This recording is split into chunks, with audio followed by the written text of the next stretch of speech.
those, and then much later, after the emotional part, I was like, well, Bono would be very happy with me, you know. So yeah, whenever we're doing that song live, if we can, you know, if we're having a fun group of people, we'll probably jump into that, you know. Looking for nowadays is, because they know that it's easier for artists to just do it themselves, they're looking for artists who are on sort of the cusp of stardom, that need that little push, but already have that built-in fan base. Absolutely. They don't have money to invest on an unsure thing anymore, where it's like they used to be able to just say, hey, this group has a lot of potential, let's go ahead and get something working with them. But nowadays it's like you have to have everything figured out. You basically like have to have gone on tour, you have to have like gotten management, you have to have sold a ton of units, you have to show that you're taking like a really good creative direction, whether that was you on your own or you with a producer that you got in touch with somehow and made great records. And you know, honestly it all comes down to that. And it's like basically what a major label would serve as now is that it's like if you're already on the cusp of being big or already moderately big, they just invest and make it bigger.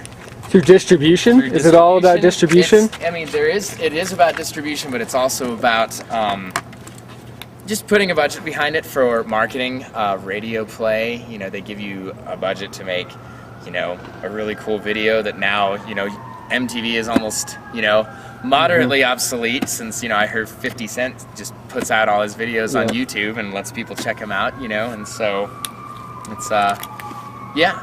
Basically, I mean, it still kind of gets down to marketing budget and, you know, people, you know, labels can pay off like other bands to let, you know, their new acts open for them so they can draw on, which like, I mean, I hate to say that stuff happens, but it does, you know, so if you ever go show and you're like, how on God's earth would this band ever open for this band? It's like, well, they could have paid them for that slot, so. Well, do you want to maybe sit down and play something? I don't know. It could be new, old. After I got the old mentholated chapstick. Hey, right here. you know, nobody likes chapped lips, Matt. That's right. Pushing on everybody's chapped lips. That's the sound of home right there. You know what's funny is I just read a blog today and somebody had commented on Albuquerque and they were saying, or no, maybe it was a Flickr picture and somebody had commented, so much social media, I get it all confused.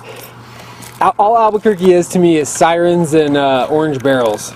Oh man, that could be moderately accurate. I don't think they were a native because generally natives, although we don't like it, we tolerate it, and it's one of those things where we can complain about it. Sure. But if other people complain about it, it's like that's my hometown, man. Yeah, for sure. Saying something. Yeah, cool. This one is kind of a. It almost has kind of like a bluegrassy feel, which I guess a couple of them on this next record will be like that. Anyway. What makes something a bluegrass feel? You know, just kind of... or give something a bluegrass feel? I guess just, in my opinion, this song is just a little bit more about the vibe and like kind of like, it's a little upbeat and just like, I mean, well, here's the main riff of the song. I'll show you. It's like...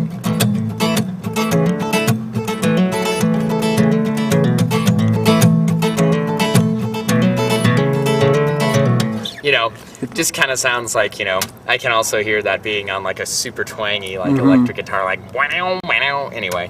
Well, you had said something earlier about you were writing on your acoustic versus your electric, and I thought that was interesting because, and I am a horrible guitar player, so I'm probably the perfect person to interview you because, I don't know, what's the difference? Like, why would you use an acoustic for one and an electric for the other? Sure.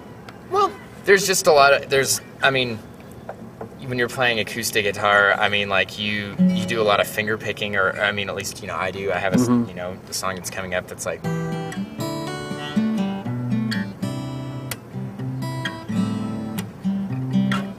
Sort of softer songs? Right, you know, so I mean, like, there's stuff like that. Of course, you could also play that on an electric, and then when you're strumming an acoustic guitar, like all 6 strings together, you want a lot of that clarity.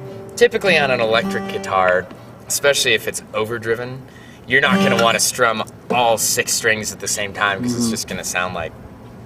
Overdriven is like through an amp or what? Yeah, it's kind of like you apply distortion or you do overdrive. And so, I mean, like, you know, a song that I'm working on now, just kind of like a joke. It's called Silhouette, and it's on a, it's, you know, it's definitely an electric guitar song because you have it overdriven and you play this riff that's like,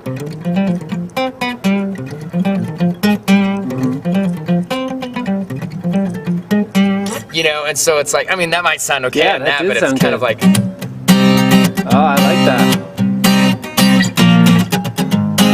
but I'm going for a little bit of an 80s feel in this song, you know, it's like, sell me short of ordinary, never know that this won't stand a chance. See it again. You know, and then you get to the chorus and it's like, I'm gonna lay a silhouette, just a face that you forget, just a lonely heart that needs your love. I don't know, man. That's a bad example because that sounds sick. Right. So, you know, I mean, like, and you know, a lot of that goes into production too, like we were talking about earlier, where it's like, how do we want to do this song? You know, I have the song Hang Around on my first record, which is full production with a big acoustic guitar going.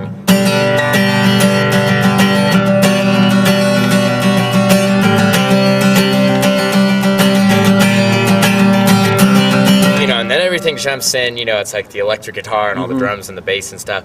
And then on the EP that I put out after that, there's just like a very calm, just piano and vocal version. And I mean, completely changes the flair of the song, you know, because it's a real easygoing song. It's just like, hey, will you just hang around, you know, but when you produce it such that it's just a piano and a vocal and it's much more intimate, it seems a lot more maybe personal, seems a lot more like somebody is actually petitioning somebody to do that instead of just like, hey, this is lighthearted. It's more like, hey, you know, take me seriously for a moment here. So